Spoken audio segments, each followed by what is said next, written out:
আমবাসা মহকুমা অন্তর্গত কুলা দ্বাদশ শ্রেণী বিদ্যালয়ের মাঠে ধলাই জেলা স্কুল স্পোর্টস বোর্ডের উদ্যোগে শুরু হলো ধলাই জেলা ভিত্তিক সুব্রত মুখার্জি কাপ ফুটবল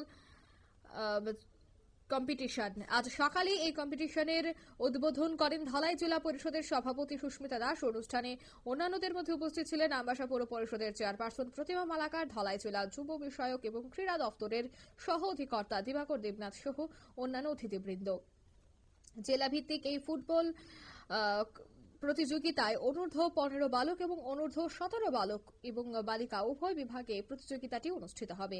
জেলা থেকে মোট 12টি স্কুল এই প্রতিযোগিতায় অংশগ্রহণ করবে। প্রতিযোগিতা থেকে বিজয়ী মোট 3টি দল রাজ্য স্তরের আসরে অংশগ্রহণ করবে। ফুটবলে কিক করে খেলার সূচনা করেন জেলা সভাধিপতি সুস্মিতা দাস।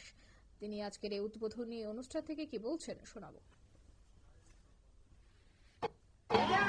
সেই ফুটবল টুর্নামেন্টের উদ্দেশ্য হলো আমাদের রাজ্যের যে বিভিন্ন জেলায় যে ফুটবল প্রেমী ছেলেমেয়েরা রয়েছে ওদের উৎসাহ প্রদানের জন্য পুরো রাজ্য জুড়ে সেই খেলা অনুষ্ঠিত হতে যাচ্ছে।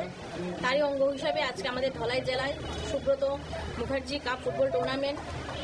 সেই টুর্নামেন্টের যে উদ্দেশ্য হলো আমাদের রাজ্যের যে ছেলেমেয়েরা রয়েছে ছেলেমেয়েদের যে প্রতিভা সেই প্রতিভাটা যাতে দিল্লিতে পৌঁছে, কারণ সেই খেলা যে Subrata Mukherjee cup football tournament, এই টুর্নামেন্টটা মূলত ভারতীয় সেনাবাহিনীর এয়ার মার্শাল সুব্রত মুখার্জির নামানুসারে সেই খেলাটা অনুষ্ঠিত হবে নয়াদিল্লিতে।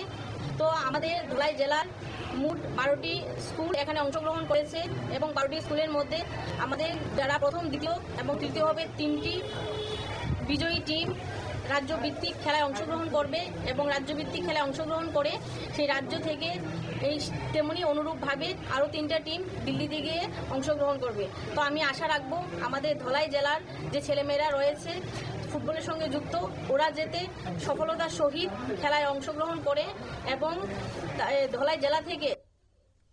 আপনারা শুনলেন তাদের এই বক্তব্য। জেলা ভিত্তিক কাপ ফুটবল প্রতিযোগিতার সূচনা এবং এলাকার যুবক যুবতীদের যারা এই খেলার প্রতি উৎসাহ, তাদের উৎসাহ আরো বাড়াবে এই ধরনের প্রতিযোগিতা, এমনটাই বললেন উপস্থিত অতিথিরা।